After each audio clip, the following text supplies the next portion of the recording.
حضرت یوسف علیہ السلام اللہ تعالیٰ کے نبی تھے۔ آپ کا ذکر قرآن مجید میں ملتا ہے۔ آپ حضرت یعقوب علیہ السلام کے بیٹے تھے۔ آپ کا تعلق نبیوں کے خاندان سے تھا۔ 11 سال کی عمر سے ہی آپ میں نبوت کے آثار واضح ہونے لگے۔ آپ نے خواب میں دیکھا کہ 11 ستارے، سورج اور چاند آپ کو سجدہ کر رہے ہیں۔ آپ کے والد حضرت یعقوب علیہ السلام نے آپ کو اپنا خواب کسی اور کو سنانے سے منع کر دیا۔ قرآن مجید کی ایک سورت ان کے نام پہ ہے۔ قرآن نے حضرت یوسف علیہ السلام کے قصے کو احسن القصص کہا ہے۔ سورہ انعام اور سورہ غافر میں بھی ان کا ذکر آیا ہے۔ آپ نے 120 سال کی عمر پائی۔ آپ نے 12 سال کی عمر میں خواب میں دیکھا کہ آپ ایک سونے کے تخت پر بیٹھے ہیں اور سورج، چاند اور 10 ستارے آپ کو سجدہ کر رہے ہیں۔ آپ نے یہ خواب اپنے والد محترم حضرت یعقوب علیہ السلام کو سنایا۔ خواب سننے کے بعد حضرت یعقوب علیہ السلام نے آپ کو یہ خواب اپنے بھائیوں اور ہر کسی کو سنانے سے منع کیا۔ یوسف علیہ السلام کی سوتیلی ماں لیا نے یہ خواب چپکے سے سن لیا اور یہ خواب ان کے بھائیوں کو سنا دیا۔ اس پر آپ کے ایک بھائی یہودا نے کہا، خواب میں چاند اور سورج مطلب یہ کہ سورج کو باپ اور چاند کو ماں اور 10 ستارے یعنی ہم 10 بھائی ہیں، یعنی یوسف ہمیں خود سے حقیر سمجھتا ہے اور بابا کو ہم سے چھیننا چاہتا ہے۔ ان کے بھائی اس خواب کے بعد ان سے حسد کرنے لگے اور ایک دن ان کو اپنے ساتھ صحرا لے گئے۔ صحرا ان کے گھر سے 2-3 میل دور تھا۔ انہوں نے حضرت یوسف علیہ السلام کو مار مار کر زخمی کر دیا اور آپ کے ایک بھائی یہودا نے تو خنجر نکال کر قتل کرنے کی بھی کوشش کی۔ اس پر آپ کے سب سے بڑے بھائی لاوی نے اپنے بھائیوں کو منع کیا اور آپ کے زخموں سے خون صاف کرنے لگے۔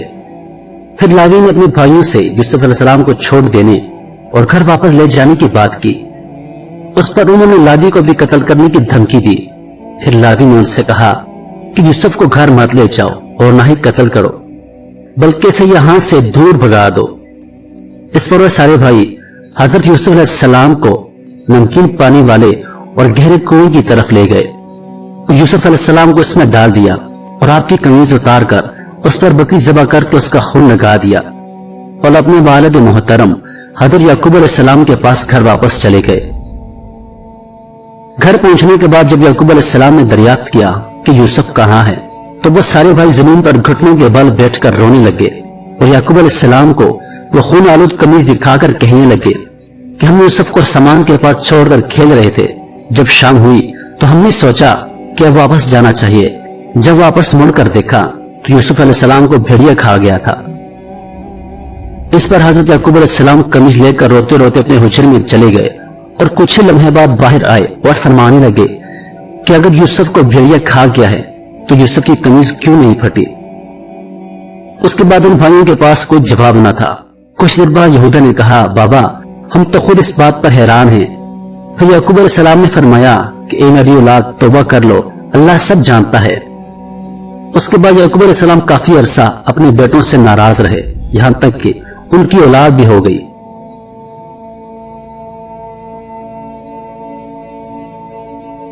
حضرت یوسف علیہ السلام ایک قافلے والوں کے ہاتھ کنواں سے نکالے گئے اور اسی قافلے والوں نے انہیں مصر لا کر عزیز مصر کو بطور غلام بیچ ڈالا۔ عزیز مصر نے انہیں اچھی طرح رکھا اور کئی سالوں تک آپ ان کے گھر پر رہے اور جوان ہو گئے۔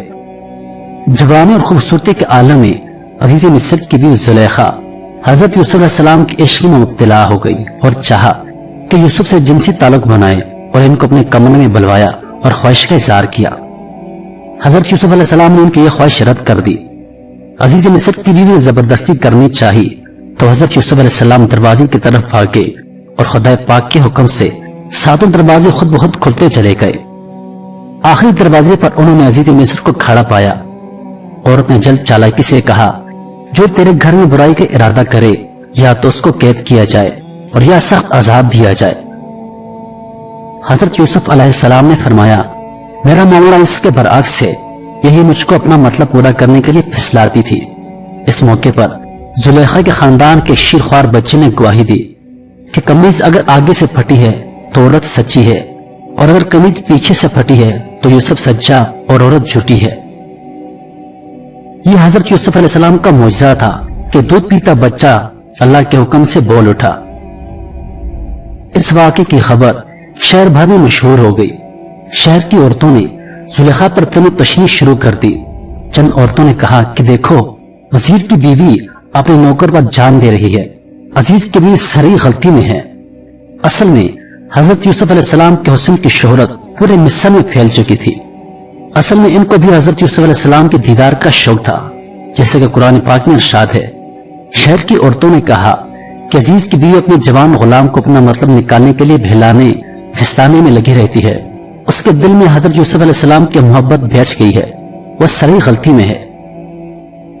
زلیخا نے جب ان کی اس فریب والی غیبت کا حال سنا تو زلیخا نے ان کو بلوایا اور ان کے لیے مجلس مرتب کی، اور ان میں سے ہر ایک کے ہاتھ میں چھری اور سامنے پھل رکھ دیے جن کو وہ کاٹ کر کھائیں، جیسے کہ قرآن میں ہے۔ اور ان میں سے ہر ایک کو چھری دی اور کہا زلیخا نے کہ یوسف ان کے سامنے نکل آؤ۔ پھر جب ان عورتوں نے حضرت یوسف علیہ السلام کو دیکھا تو بڑا جانا اور اپنے ہاتھ کاٹ لیے، زبان سے نکلا کہ اللہ پاک ہے، یہ تو انسان نہیں، یہ تو یقیناً کوئی بڑا بزرگ فرشتہ ہے۔ حضرت یوسف علیہ السلام زلیخا کے کہنے پر جب کمرے سے باہر نکلے تو ان کے رعب و جلال اور جمال سے بے خود ہو گئی اور ان تیز چھریوں سے پھل کاٹنے کی جگہ اپنے ہاتھ کاٹ لیے۔ پھر زلیخا نے حضرت یوسف علیہ السلام سے کہا کہ چلے جاؤ۔ حضرت یوسف علیہ السلام واپس کمرے میں آ گئے۔ پھر زلیخا نے کہا، دیکھا تم تو ایک دفعہ یوسف کے جمال کو برداشت نہ کر سکی، بتلاؤ میرا کیا ہوگا؟ اس پر سب عورتوں نے زلیخا سے معافی مانگی۔ زلیخا کی تہمت لگانے پر حضرت یوسف علیہ السلام کو قید خانے میں بھیج دیا گیا۔ آپ تقریباً وہاں 8 سال تک رہے۔ اس قید خانے میں حضرت یوسف علیہ السلام کے ساتھ 2 اور قیدی بھی تھے، جن میں سے ایک شاہی باورچی اور ایک بادشاہ کا ساقی بھی قید تھا۔ ان کے خلاف یہ الزام تھا کہ انہوں نے بادشاہ کو زہر دینے کی کوشش کی ہے۔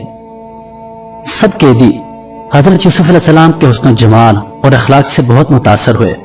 اب آپ کا یہ کام تھا کہ سارا دن جیل کے قیدیوں کو دین حق کی تبلیغ کرتے رہتے۔ ایک دن یہ دونوں قیدی حضرت یوسف علیہ السلام کے پاس آئے اور کہنے لگے کہ ہم نے عجیب خواب دیکھے ہیں۔ ساقی نے کہا، میں نے دیکھا کہ میں بادشاہ کو انگوری شراب پلا رہا ہوں۔ باورچی نے بیان کیا کہ میں نے دیکھا ہے کہ میرے سر پر روٹیاں ہیں اور پرندے ان کو نوچ نوچ کر کھا رہے ہیں۔ یہ خواب بیان کرنے کے بعد انہوں نے حضرت یوسف علیہ السلام سے ان کی تعبیر پوچھی۔ حضرت یوسف علیہ السلام نے فرمایا کہ ساقی تو رہا ہو کر پھر بادشاہ کی ملازمت پر چلا جائے گا اور باورچی کو سولی پر لٹکایا جائے گا اور اس کی لاش کو جانور کھائیں گے۔ آپ نے ساقی سے کہا کہ جب رہا ہو کر وہ عزیز مصر کے پاس دربار میں جائے تو میری بے گناہی کا یقین دلائے۔ حسب تعبیر باورچی کو سولی پر لٹکایا گیا اور ساقی رہا ہو گیا، مگر رہا ہونے کے بعد وہ اس وعدے کو بھول گیا جو اس نے حضرت یوسف علیہ السلام سے کیا تھا، یعنی کہ عزیز مصر سے حضرت یوسف علیہ السلام کی رہائی کا ذکر کرے گا۔ حضرت یوسف علیہ السلام سالوں تک جیل میں رہے، لیکن کسی کو ان کی رہائی کا خیال نہ آیا۔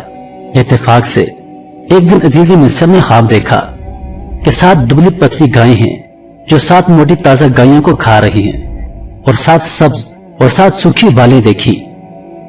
بادشاہ نے تمام لوگوں سے اس خواب کی تعبیر پوچھی، مگر کوئی بھی صحیح جواب نہ دے سکا۔ اس موقع پر ساقی کو اپنا وعدہ یاد آیا۔ اس نے کہا، جیل میں ایک شخص ہے جو خواب کی صحیح تعبیر بیان کرتا ہے، میں اس کے پاس جاتا ہوں۔ عزیز مصر کی اجازت لے کر وہ جیل میں حضرت یوسف علیہ السلام کی خدمت میں آیا اور بادشاہ کا خواب بیان کیا۔ حضرت یوسف علیہ السلام نے فرمایا کہ اس خواب کی تعبیر تو یہ ہے کہ 7 سال تو تمہارے ملک میں خوشحالی رہے گی اور 7 سال سخت قحط پڑے گا، پھر 1 سال خوشحالی کا آئے گا، بارش بکثرت ہوگی، پھل بھی بکثرت پیدا ہوں گے۔ جب اس شخص نے یہ تمام واقعہ بادشاہ کو سنایا تو اس نے کہا کہ حضرت یوسف علیہ السلام کو یہاں لایا جائے۔ جب وہ شخص پھر حضرت یوسف علیہ السلام کے پاس آیا تو آپ نے فرمایا کہ جا کر بادشاہ سے پوچھو کہ ان عورتوں کا کیا قصہ ہے جنہوں نے اپنے ہاتھ کاٹ لیے تھے، بے شک میرا رب ان کے مکروہ و فریب سے خوب واقف ہے۔ بادشاہ نے تمام عورتوں کو بلا کر پوچھا تو انہوں نے کہا کہ ہم نے یوسف علیہ السلام میں کوئی برائی نہیں دیکھی۔ یہ دیکھ کر زلیخا بولی کہ اب تو حق ظاہر ہو گیا ہے۔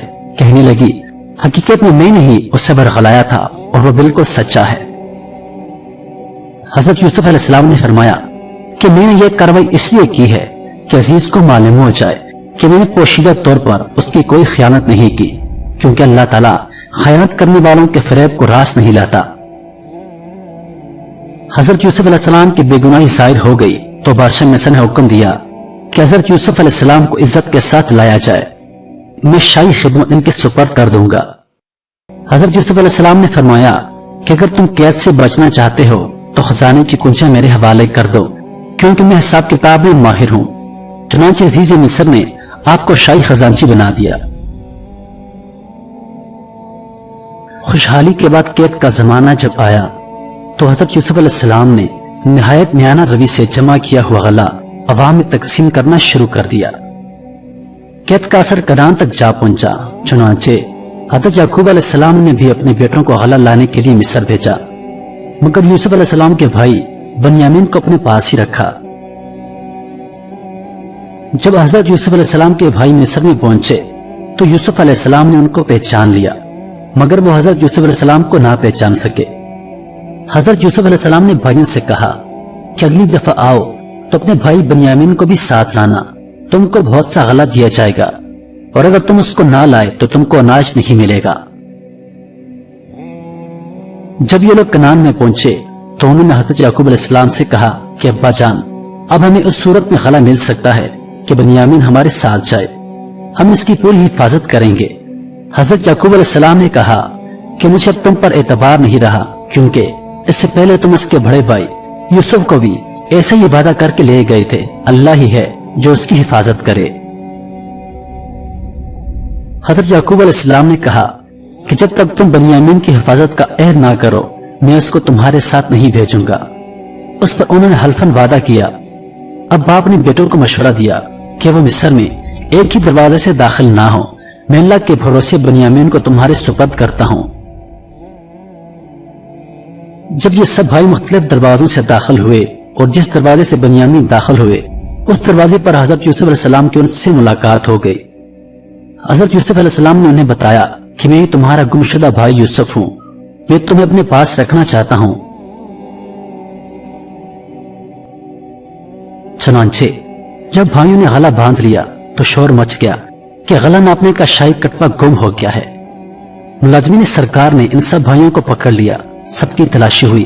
سب کے آخر میں جب بنیامین کے سامان کی تلاشی لی جا رہی تھی تو اسے وہ کٹوا مل گیا، تو اس طرح سے بنیامین کو اپنے بھائی یوسف کے پاس رہنے کی صورت پیدا کر دی۔ اس کے علاوہ اس کو روکنے کا کوئی قانون نہ تھا۔ اس پر حضرت یوسف علیہ السلام کے بھائی کہنے لگے کہ اس نے چوری کی ہے تو کوئی تعجب نہیں ہے، اور اس کے بھائی یوسف نے بھی چوری کی تھی۔ حضرت یوسف علیہ السلام ان کی یہ سب باتیں سن رہے تھے مگر خاموش رہے۔ سب بھائی بہت پریشان اور حیران ہو گئے کہ اب کیا کیا جائے۔ انہوں نے بہت منت کی کہ ہمارا باپ بوڑھا اور اندھا ہے، وہ بیٹے کا غم برداشت نہیں کر سکے گا۔ اس سے پہلے بھیڑیے نے ان کے بڑے بیٹے حضرت یوسف علیہ السلام کو کھا لیا تھا۔ اس پر حضرت یوسف علیہ السلام نے کہا کہ تم جھوٹ بولتے ہو، اس کو کسی بھیڑیے نے نہیں کھایا تھا، بلکہ تم لوگوں نے اس کو کنویں میں پھینک دیا تھا، اور میں ہی وہ تمہارا بھائی یوسف ہوں جس کو تم لوگوں نے کنویں میں پھینک دیا تھا۔ اس کے بعد حضرت یوسف علیہ السلام نے ان کو اپنی قمیض دی اور کہا کہ یہ قمیض میرے باپ کی آنکھوں پہ ڈال دینا، ان کی بینائی واپس آ جائے گی، اور تم سب لوگ اپنے خاندان سمیت مصر آ جاؤ۔ جب یہ بھائی گھر پہنچے تو انہوں نے حضرت یعقوب علیہ السلام کے چہرے پر حضرت یوسف علیہ السلام کا پیراہن ڈال دیا۔ خدا کی قدرت سے ان کی آنکھوں کی بینائی اس وقت ٹھیک ہو گئی۔ اب یہ سب مصر میں حضرت یوسف علیہ السلام کے پاس آ گئے۔ حضرت یوسف علیہ السلام کی شان اور دبدبے کو دیکھ کر ان کے 11 بھائی اور ان کے والدین آپ کے سامنے جھک گئے، اور اس طرح وہ خواب پورا ہو گیا جس میں آپ نے دیکھا تھا کہ 11 ستارے، سورج اور چاند آپ کو سجدہ کر رہے ہیں۔ اس طرح حضرت یعقوب علیہ السلام کو ان کا بیٹا مل گیا، اور یہ سب لوگ مصر میں ہنسی خوشی رہنے لگے۔